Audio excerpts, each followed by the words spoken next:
हमारे परम पूज्य योग ऋषि स्वामी रामदेव जी महाराज को हम श्रवण करते हैं।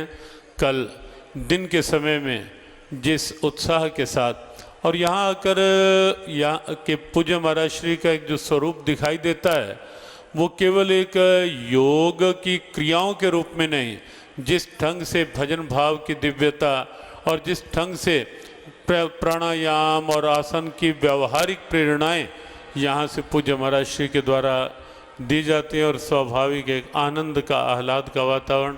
आइए आज पुनः उसी वातावरण की ओर चलते हैं, उसी भाव की ओर चलते हैं जहाँ योग भी है, जहाँ परमात्मा से संबंध भी के रूप में भी योग है और क्रियाओं के रूप में भी योग है।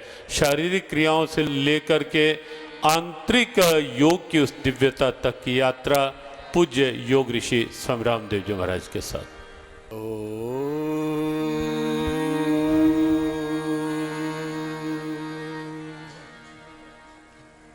तद्विष्णोः परमं पदं सदा पश्यन्ति सूरयः दिवीव चक्षुराततम्। ॐ उपत्वाग्ने दिवे दिवे दोषावस्तर्धिया वयं नमो भरन्तयेमसि। ॐ ईशानि देव सवितर्दुरितानि परासुव यद्भद्रं तन्न आसुव। ॐ शान्ति शान्ति शान्तिः। आइए 2 मिनट प्रभु संकीर्तन करते हैं। कौन कहे तेरी महिमा, कौन कहे तेरी माया, कौन कहे तेरी महिमा, कौन कहे तेरी माया। किसी ने है परमेश्वर तेरा, किसी ने है परमेश्वर तेरा, अंत कहीं ना पाया। कौन कहे तेरी महिमा, कौन कहे तेरी माया, कौन कहे तेरी महिमा, कौन कहे तेरी माया। अजर अमर अविनाशी कण कण में व्यापक है, अजर अमर अविनाशी कण कण में व्यापक है। सबसे पहला उपदेशक और अध्यापक है, सबसे पहला उपदेशक और अध्यापक है। गुरु का भी गुरु है ईश्वर, गुरु का भी गुरु है ईश्वर। ऋषियों ने फरमाया, कौन कहे तेरी महिमा, कौन कहे तेरी माया, कौन कहे तेरी महिमा, कौन कहे तेरी माया। सारे सूरज चांद सितारे भी तुझ में हैं, सारे सूरज चांद सितारे भी तुझ में। सभी समंदर सभी किनारे भी तुझ में हैं, सभी समंदर सभी किनारे भी तुझ में। सृष्टि के अंदर बाहर तू, सृष्टि के अंदर बाहर तू एक समान समाया। कौन कहे तेरी महिमा, कौन कहे तेरी माया, कौन कहे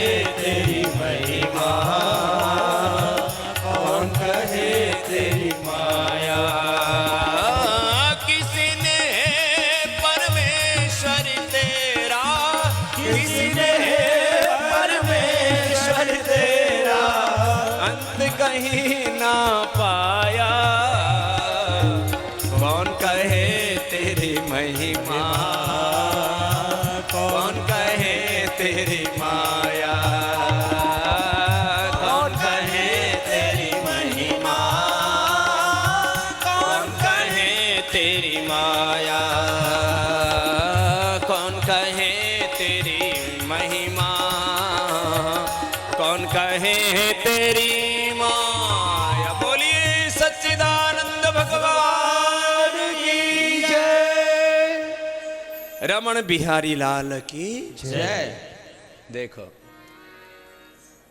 यहाँ पूज्य गुरुदेव के काशी गुरु जी के परम सन्निधि में उनके परम आश्रय, उनके अनुग्रह से, उनकी कृपा से यहाँ इतने महान संतों के दर्शन करने का हम सबको परम सौभाग्य प्राप्त होता है। देखो महापुरुषों का दर्शन, उनका आहार विचार वाणी व्यवहार स्वभाव आचरण, उनकी उपस्थिति ही हमारे लिए बहुत बड़ी प्रेरणा होती है। उनका होना ही हमारे लिए बहुत बड़ा संबल होता है। पूज्य महाराज श्री ने लगभग 10 वर्ष पहले एक बात मुझसे कही थी कि किसी महापुरुष का आशीर्वाद, उनका अवलंबन, उनका आलंबन, उनका अनुग्रह, उनकी कृपा अपने जीवन में होती है प्रत्यक्ष रूप में। ऐसे तो सब हमारे महापुरुषों का आध्यात्मिक रूप से तो प्रत्यक्ष ही है। भगवान राम, भगवान कृष्ण, भगवान हनुमान और हमारे जितने भी पूर्वज ऋषि हैं, गौतम, कणाद, जैमिनी, पाणिनि, पतंजलि आदि, उन सबका उनके ज्ञान के रूप में, उनके जीवन के रूप में, उनके आदर्शों के रूप में हमारे सामने प्रत्यक्ष है ही। लेकिन एक जो शरीर के विग्रह के रूप में हमारे सामने एक जो मूर्त अभिव्यक्ति होती है, वो भी हमारी बहुत बड़ी शक्ति, बहुत बड़ा संबल, बहुत बड़ी प्रेरणा होती है। ऐसे महापुरुष की सन्निधि में हम कुछ यहाँ सत्संग, स्वाध्याय, भजन, कीर्तन, प्रधानता से यह जो पीठ है, यह अध्यात्म का केंद्र है, इसलिए प्रधानता से हम यहाँ पर भक्ति और भगवान की शरणागति की विशेष रूप से चर्चा करते हैं। ये जो महापुरुष है ना, माने भारत के 10-12 जो प्रमुख सन्यासी हैं, जो हमारी उस ऋषि परंपरा का प्रामाणिक रूप से प्रतिनिधित्व करते हैं, उनमें से हर साल 7-8 का दर्शन तो आपको इसी मंच से हो जाता है। मैं कोई ये महाराष्ट्र की महिमा मंडन के लिए इस बात को नहीं कह रहा हूँ। प्रामाणिकता से ऋषि परंपरा का प्रतिनिधित्व, माने ऋषियों की ज्ञान परंपरा, वेद परंपरा, शास्त्र परंपरा, हमारे विचार सिद्धांत की शुद्धता और जीवन की प्रामाणिकता और दृष्टि में समग्रता और उनका योगदान देश, धर्म और संस्कृति के लिए, मानवता के लिए, वर्तमान के लिए और भविष्य के लिए, आने वाले 50, 500 और आने वाले 5000 वर्षों में भारत का गंतव्य क्या होगा, ऐसे महापुरुष यहाँ पर आते हैं। उसको बोध रखने वाले, वो प्रबोधन देने वाले, उस दिशा में प्रामाणिकता से पुरुषार्थ करने वाले महापुरुष यहाँ पर आते हैं। ये बड़ी बात है। ऐसे ही प्रामाणिक महापुरुष हमारे पूज्य गोविंद देव गिरी जी, हमारे जोना पीठाधीश्वर जी, जो मेरे वाम पार्श्व में है, कि किस प्रकार से हम अपनी इस संन्यास परंपरा, इस अपनी ऋषि परंपरा को गौरवशाली रखते हुए और आने वाले सैकड़ों हजारों साल तक हम अपनी इस परंपरा को कि गौरव को अक्षुण्ण रखते हुए, अपने पूर्वजों की पुण्याई को अक्षुण्ण रखते हुए ऐसे बीज धर्म के आरोपित करके जाएं जो फलीभूत होते रहें युगों युगों तक। ये बात थी। ऐसे ये कह करके अपनी बात शुरू करता हूँ। देखो यहाँ एक साथ कई कार्यक्रम चल रहे हैं, पीछे यज्ञ भी हो रहा है, पूज्य महाराज श्री के दर्शन भी एक नव दंपत्ति लेकर के गए। हमारी गृहस्थ धर्म की परंपरा क्या, उसका भी एक आदर्श मूर्त स्वरूप हमने यहाँ देखा है। फिर इधर भगवान का दर्शन विग्रह, वह भी प्रक्रिया चल रही है, इधर सत्संग भी चल रहा है। उन सब के बीच में आपको संतुलन बनाए रखना है, यही जीवन की विशेषता है। यहाँ प्रधानता से इस मंच से चर्चा धर्म और अध्यात्म की होती है, लेकिन इसमें कर्म का अनादर नहीं है, इसमें कर्म का तिरस्कार नहीं है, बहिष्कार नहीं है। कुछ सोचे कि यहाँ तो सब ये महात्मा बैठे हुए हैं और यहाँ सुबह से शाम तक प्रवचन झाड़ते रहते हैं, क्या इससे देश चल जाएगा? क्या इससे देश का एग्रीकल्चर ग्रोथ हो जाएगा, इंडस्ट्रियल ग्रोथ हो जाएगा? क्या इससे देश की सोशली, पॉलिटिकली, इकोनॉमिकली जो है इससे सुरक्षा हो जाएगी? क्या हमारा भारत जिसको हम एक परम वैभवशाली देश देखना चाहते हैं, खाली प्रवचन देने से हो जाएगा? नहीं, प्रवचन इसका एक अंग है। जीवन के सैकड़ों हजारों आयाम हैं, सैकड़ों हजारों लाखों करोड़ों घटकों से मिलकर के जीवन बनता है, और उसका प्रत्यक्ष उदाहरण ये हमारा शरीर है। किसी भी सत्य को समझना हो तो सबसे पहले स्वयं को देखो। हमारे यहाँ स्किन सेल्स हैं, फिर ब्लड सेल्स हैं, मसल्स के सेल्स हैं, बोन्स के सेल्स हैं, बोनोवेरो के सेल्स हैं, इनके अंदर क्या क्या प्रक्रियाएं चल रही हैं। फिर इस शरीर में कितने घटक हैं, इसमें पैर भी है, लिवर किडनी भी है, इसमें हार्ट भी है, इसमें कंठ भी है, स्वर जिससे निकलता है, इसमें मस्तिष्क भी है, इस दृष्ट के पीछे एक अदृष्ट आत्मा भी है, और उसके पीछे एक ब्रह्म है जो समष्टिगत परम सत्य, पूर्ण शाश्वत नित्य सत्य है। तो एक बात सार के रूप में कि हम जीवन के प्रति समग्र और संतुलित दृष्टि रखें। क्या बोला था? जीवन के प्रति समग्र और संतुलित दृष्टि रखना। वैयक्तिक जीवन भी है, पारिवारिक जीवन भी है, सामाजिक जीवन भी है, आर्थिक जीवन भी है, राजनीतिक जीवन भी है। वैयक्तिक जीवन में रहो तो प्रामाणिकता से रहना, पति पत्नी के रूप में। आप पति पत्नी भी होते हो, संतानें भी होते हो, सास भी होते हो, बहू भी होते हो, गुरु भी होते हो, शिष्य भी होते हो। सब हमारे जीवन के अनेक स्वरूप हैं। जीवन के सब स्वरूपों के संदर्भ में, जीवन के सब संबंधों के संदर्भ में, जीवन के सब पहलुओं के संदर्भ में एक समग्र और संतुलित दृष्टि यदि नहीं होगी तो आप जीवन को प्रामाणिकता से नहीं जी पाएंगे। जीवन में जो आपकी श्रेष्ठता आनी चाहिए, जीवन में जो दिव्यता आनी चाहिए, जीवन में जो सफलता आपको मिलनी चाहिए, जीवन में जो उपलब्धियां होनी चाहिए, जीवन में जो आपको विजय मिलनी चाहिए, उससे आप वंचित रह जाएंगे। जीवन तो जीते हैं, अब करोड़ों लोग, 125 करोड़ का हिंदुस्तान और एक 85 लाख की आबादी वाला इजराइल, वो उससे ज्यादा ताकतवर दिखता है पूरी दुनिया को। क्यों? उन्होंने 3 चीजों को पकड़ के रखा है। एक, समृद्धि को, दूसरा सुरक्षा को, माने दुनिया के सबसे समृद्ध नागरिकों की पर कैपिटा इनकम में दुनिया का कोई सबसे समृद्ध नागरिक है तो इजराइल का है। और हमारे यहां हम दरिद्र बने बैठे हैं। हमारे पूर्वजों ने बड़े बड़े सामाजिक, आर्थिक, धार्मिक, आध्यात्मिक साम्राज्य पूरे विश्व में कायम किए, और हम तो बस भिक्षुक बन करके बैठे हैं। नहीं, ऐसे नहीं चलेगी बात। आज यदि इजराइल के 85 लाख लोग पूरी दुनिया के अर्थव्यवस्था का नियंत्रण कर सकते हैं। आज महाराज जी उनका IMF किस देश की मुद्रा की क्या कीमत होगी ये इजराइल तय करता है, उसमें बहुत बड़ी भूमिका है उसकी। IMF, वर्ल्ड बैंक पूरे विश्व की अर्थव्यवस्था का क्या स्वरूप होगा उसको वो तय करता है। किस दुनिया के भूभाग में कितना इकोनॉमी का फ्लो होगा वर्ल्ड बैंक वो तय करता है। अमेरिका के पीछे वो है, माने अमेरिका कहने को अमेरिका है, लेकिन अमेरिका में जो मोस्ट इन्फ्लुएंशियल पीपल हैं वो इजराइल के हैं, जूइश लोग हैं।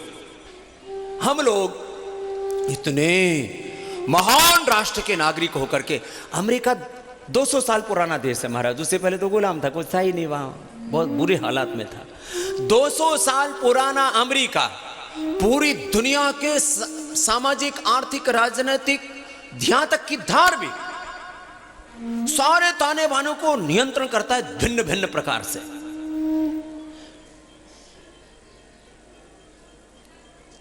ये समझ लो 300 साल पुराना, समझ लो 400 साल पुराना ब्रिटेन समझ लो। उनकी समृद्धि की बात कर रहा हूँ। समृद्धि के 100 वर्ष हैं, अमेरिका के 200, उसके 300 गिन लो, और ये जो इस्लामिक कंट्री है इनके पिछले 50 साल गिन लो। 50 साल पहले तो वहाँ हमारा धूल उड़ा करती थी। जब 50 साल पहले वहाँ से तेल निकला और पूरी दुनिया में अलग प्रकार की औद्योगिक क्रांति हुई, उनके बाद उन्होंने बड़े बड़े अपने अट्टालिकाएं बनाई। ब्रिटेन ध्वस्त हो चुका था द्वितीय विश्व युद्ध में, उस समय थोड़े नई शक्तियों का आविर्भाव। जापान ध्वस्त हो चुका था, कोरिया तो कुछ था ही नहीं, जो नॉर्थ और साउथ कोरिया बुरी हालत में था। चीन हमारी तरह से वो भी गुलामी के दौर से गुजर रहा था, उसने फिर अंगड़ाई ली, उसने अपने आप को आगे बढ़ाया। सारी दुनिया के 50 से 500 साल तक के इतिहास के ऊपर जब मैंने दृष्टि डाली तो भारत दुनिया का सबसे प्राचीनतम संस्कृति, सभ्यता और समृद्धि वाला देश होने के बावजूद इसलिए कहीं आज वो लाचार सा है। हम अपने एक पूर्वज तक को सम्मान नहीं दे पाए। न भगवान यहाँ मथुरा में कृष्ण जन्मभूमि का क्या हालत है, हमारी देख लो जा करके। राम जन्मभूमि के ऊपर आज एक नया फैसला आया कि 2 जज होंगे और एक उसमें किसी महाराज का नाम रखा है। अरे भाई इसका क्या फैसला करोगे? जज कौन होते हैं फैसला करने वाले? अरे अयोध्या में राम पैदा हुए थे, वहां मंदिर बनवा दो, बात खत्म हो गई। हमको मक्का मदीना में मंदिर बनाने के लिए थोड़ी बोल रहे हैं, हमको वेटिकन सिटी में राम मंदिर बनाने के लिए थोड़ी ना बोल रहे हैं। इतनी सी बात है, इसके ऊपर बखेड़ा कर रखा है इसलिए कि हिंदू शक्ति, सनातन हमारी शक्ति, हम ऋषियों की संतानें संगठित नहीं और हमारे अंदर ताकत नहीं है। तो नहीं तो मजाल क्या, छोटी छोटी बातों के लिए हम भीख मांगते हैं, हमारे राम का मंदिर दे दो हमको। भीख मांगने से भीख भी नहीं मिलती है दुनिया में, भीख मांगने से भीख भी नहीं मिलती। बिना पराक्रम के, बिना शक्ति सामर्थ्य के, बिना संगठन के कुछ नहीं मिलता। तो अगली बात, जीवन में संतुलित और समग्र दृष्टि रखना सब प्रकार से, सामाजिक, आर्थिक, राजनीतिक, धार्मिक, आध्यात्मिक। दूसरी बात, बिना शक्ति संचय के और बिना संगठन के हम सब लोग संगठित हो। मैं भी बैठा बैठा कुछ ऐसे ही लिख रहा था। हम लोगों को बांट रखा है एक तो जातियों के नाम पर, ये ब्राह्मण, ये क्षत्रिय, ये वैश्य, ये शूद्र, ये दलित, ये आदिवासी, वनवासी, फिर ये हिंदू, ये मुसलमान। अरे सब, मुझे तो लगता है मुझे अभी थोड़ी देर एक कार्यक्रम जैसे योग का हमने आंदोलन चलाया, ऐसे ही सबका डीएनए टेस्ट करने का आंदोलन चलाना पड़ेगा। हम सब एक ही पूर्वजों की संतान, सब एक ही पूर्वजों की संतान। हम कहाँ भेदभाव है? हमने कुछ चीज़ों को देखो, हमको कुछ बहुत गलत पढ़ाया गया है कि हमारे पूर्वज हमेशा लड़ते रहते थे, ब्राह्मण, क्षत्रिय, वैश्य, शूद्र, दलित एक दूसरे का अपमान करते थे, वो क्रोध और प्रतिशोध से भरे हुए। ये सब बहुत कुछ उल्टा पुल्टा हुआ है। हमारे शास्त्रों में भी मिलावट की गई और उसके नाम पर हमको बहुत लड़ाया है, बहुत मामला गड़बड़। अपने पूर्वजों को हमने कलंकित किया है। उनके ऊपर महाराज जी से बोल रहा था, अभी विस्तार से नहीं बोलूंगा उसके ऊपर। हमारे महापुरुषों के ऊपर हमने ही ऐसी टिप्पणियां करके, शास्त्र लिख करके, जितने भी कानून में अपराध होते हैं सब अपने महापुरुषों को अपराधी बना के रखा हुआ। कोई दूसरा आदमी आकर के और अनायास भारत में आकर के देखे कि भारत के लोगों ने अपने पूर्वजों के बारे में क्या लिखा है, तो हम अपने ही पूर्वजों को कटघरे में खड़ा करते हैं। हम लोगों को अपनी दृष्टि भी शुद्ध करनी पड़ेगी, अपने शास्त्र भी शुद्ध करने पड़ेंगे और अपने संकल्प शुद्ध करने पड़ेंगे। बुद्ध होना पड़ेगा, प्रबुद्ध होना पड़ेगा कि हम सब एक भारतवासी है, एक ईश्वर की संतान, एक पूर्वजों की संतान, एक धरती माता की संतान। हम सब एक समान और हम सब महान। ये बात तो हमने जो पिछली बार भी यहाँ से की थी, कुंभ से भी की थी। इस बात को हमें बहुत प्रामाणिकता से इस देश में आगे बढ़ाना पड़ेगा। जातियों के नाम पर हमको बांटा जा रहा है, मजहब, मत, पंथ, संप्रदायों के नाम पर हमको बांटा जा रहा है, मूल निवासी कौन है इसके नाम पर हमको बांटा जा रहा है, फिर महापुरुषों के नाम पर हमको बांटा जाता है, शास्त्रों के नाम पर हमको बांटा जाता है, शास्त्र एक महाराज जिसकी व्याख्याओं के नाम पर हमको बांटा जाता है। ऐसे ऐसे करके हम लोग आपस में इतने गुत्थम गुत्था हैं। हम लोगों को समानता, वेद का जो अंतिम सूक्त है, संगच्छध्वम सम्मदध्वम सम्मोहनांसि जानताम, ऋग्वेद का अंतिम सूक्त कह रहा हूं। समानो मंत्र समिति समानी, समान मंत्रम अभी, ये जो पूरा उद्घोष है, समाने वाकुति समान हृदयाने व समान मस्तु वो मन यथावस शासति। एक समानता, एकता, स्वाधीनता, स्वतंत्रता, ये जो शब्द हैं। और इसमें फिर अगली बात जो है, जिसकी हमें और ज़्यादा अपने बच्चों को आगे संस्कार देने की आवश्यकता है। माने यदि हम तुलनात्मक दृष्टि से कंपेरेटिव, वैसे किसी का अनादर करना हमारा मकसद नहीं है, लेकिन आप इस्लाम को देखें। अच्छा, इस्लाम के जो धर्म ग्रंथ हैं वो एक है उनके पास, ठीक है, एक कुरान और एक हदीस, दो मान लो। कुरान हदीस के अलावा उनके पास में कुछ है नहीं। क्योंकि सबका आदर करते हैं और सब में एक ही ब्रह्म तत्व को देखते हैं, किसी का अनादर नहीं कर रहे, लेकिन अपना जो आदर करना नहीं जानता उसको दुनिया में कोई भी व्यक्ति सम्मान के साथ जीने ही नहीं देगा। स्वाभिमान तो बहुत दूर की बात है। हम अपनी ज्ञान परंपरा को आदर नहीं देते। इस्लाम और यदि अपनी भारत की वेद परंपरा, आर्ष ज्ञान परंपरा, ऋषि परंपरा का अब उसका देख लो, ईसाइयत के साथ देख लो, वहां भी ये मिलेगा। ज्ञान, विज्ञान, कितने बड़े बड़े अनुसंधान हमारे पूर्वजों ने किए। इतिहास के नाम पर झूठ, विज्ञान के नाम पर झूठ, समृद्धि के नाम पर झूठ। जो कहते हैं ना कि दुनिया का समृद्ध देश ग्रेट ब्रिटेन, किस बात से ग्रेट भाई? सारी दुनिया को लूटा, सारी दुनिया में क्रूरता मचाई, करोड़ों लोगों को मारा। महाराज जी, कम से कम 10 करोड़ से ज्यादा लोगों को मारा इन ईसाइयों ने पूरी दुनिया के अंदर। लेकिन ये कहते हैं, हमारे ईसाई कहते हैं हम सबसे ज्यादा लव एंड कंपैशन वाले लोग हैं, हम प्रेम और करुणा वाले लोग हैं। अरे किस बात की करुणा? तुमने तो 10 करोड़ से ज्यादा लोगों को क्रूरता से मारा और उनकी सारी संपत्ति, 100 से ज्यादा देशों की संपत्ति ले जाकर के और तुमने ब्रिटेन में जमा की। तुम काहे के समृद्ध व्यक्ति हो? कौन सा तुम्हारा, किस बात के ग्रेट हो तुम? वहां के लोग उनसे खुद कहते हैं कि हम हेट करते हैं, हम ग्रेट नहीं, हम हेट करते हैं अपने से। क्यों? बोले हमारे पूर्वजों ने तो पूरी दुनिया में तबाही मचाई, लूटा। अब वो किस बात का? समृद्धि की दृष्टि से देखो, शास्त्र की दृष्टि से देखो, सफलता विजय की दृष्टि से देखो, साम्राज्यों की दृष्टि से देखो, वास्तु की दृष्टि से देखो, ज्योतिष की दृष्टि से देखो, किसी भी दृष्टि से आप देखो, जीवन में सबसे बड़ी बात आचरण की दृष्टि से देखो। अच्छा, उनके पास चलो, ये तो एक ज्ञान परंपरा और समृद्धि की मैंने बात की, अब दूसरी छोटी छोटी बात कह रहा हूं। महापुरुष, उनके पास में, ईसाइयों के पास में भगवान ईसा मसीह जिनको कहते हैं, और इनके पास प्रोफेट मोहम्मद साहब। इसके अलावा इनके पास में कौन सा आदर्श है? इनके पास राजा के रूप में कौन आदर्श है? इनके पास में जो है विद्वानों के रूप में कौन आदर्श है? इनके पास में सामाजिक रूप से क्या आदर्श है?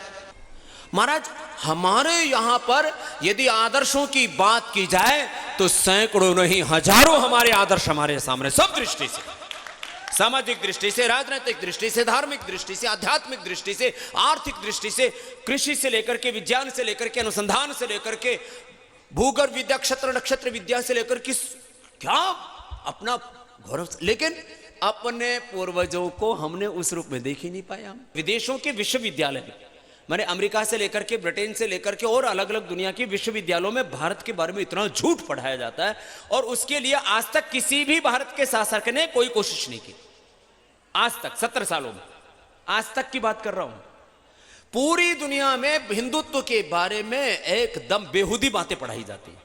सनातन धर्म के बारे में, सनातन धर्मी दुराचारी थे, व्यभिचारी थे, गरीब थे, पाषाण पूजक थे, सपेरों की पूजा करते थे, गंवार थे, खाली डांगर चराया करते थे, बस ऐसे ही थे।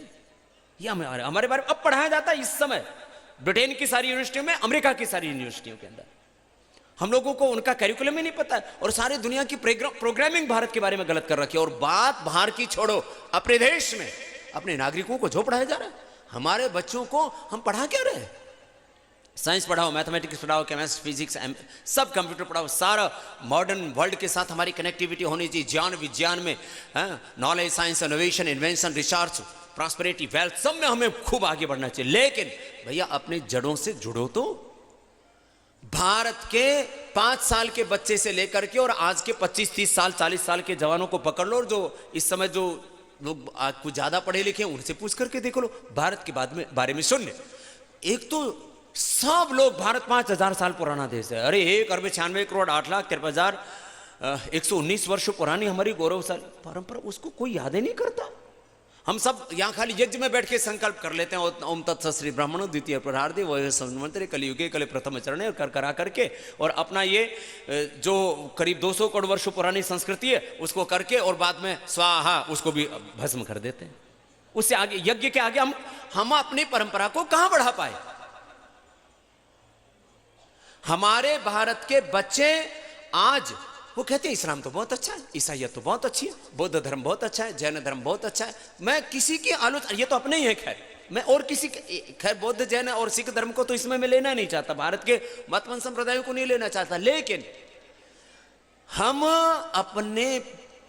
अपने प्रति गौरव क्यों नहीं रख पा रहे? क्योंकि हमारी पूरी प्रक्रिया में जो मैं कह रहा था ना, शिक्षा से लेके, चिकित्सा से लेके, खेती से लेकर के वैयक्तिक, पारिवारिक, सामाजिक, आर्थिक, राजनीतिक, धार्मिक, आध्यात्मिक जीवन में एक समग्र और संतुलित दृष्टि स्वयं पा करके अपने बच्चों को जो देनी चाहिए थी हमें, वो हम नहीं दे पाए।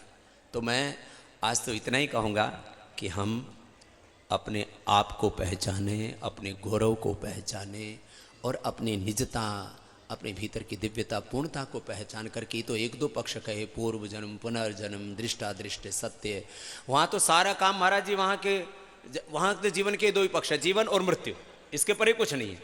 हमारे यहाँ जीवन और मृत्यु के परे भी मोक्ष भी है, और इस जीवन में जो है कितनी बातें हैं, उनके बारे में तो हमारे यहाँ मोक्ष की प्राप्ति या जीवन की सफलता को मजहब से नहीं जोड़ के देखा है, किसी भी तरह की लिंगों से जोड़ करके नहीं देखा है, नहीं लिंगम धर्म से कारणम। और महाराज ये जो हमारा पूरा सृष्टि विज्ञान से लेकर के जीवन विज्ञान और जो है जीवन के परे का जो विज्ञान है, हमको अब एक ऐसा पाठ्यक्रम बनाना पड़ेगा, और वो पाठ्यक्रम बनेगा हमारे ऐसे बौद्धिक बच्चे पैदा हों जो एक तरफ पूरी दुनिया में समृद्धि के नए नए साम्राज्य खड़े हों, और एक तरफ अपने अध्यात्म की परंपरा का मूर्त रूप लेते हुए उन्हें अपने जीवन की श्रेष्ठता के द्वारा पूरी दुनिया को बताएं कि ये है हमारा जीवन, ये हमारी सफलता, ये हमारी विजय, ये हमारी समृद्धि, ये हमारा साम्राज्य।